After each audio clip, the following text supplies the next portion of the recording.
Hello and welcome to Zimstek Media. Econet founder and group chairman Strive Masiyiwa says he was inspired by industrial developments in Africa and Asia to spearhead a new high-tech industrial hub in Harare, dubbed Econet Tech City, designed to attract global investors and accelerate Zimbabwe's industrialization drive. The project is being developed under Econet Infracore, a recently listed infrastructure platform on the Victoria Falls Stock Exchange, with an estimated valuation of around $1 billion United States dollars.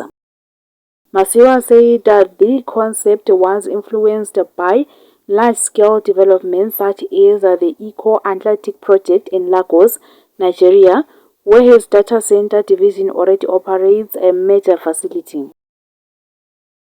For more stories, please do like and subscribe.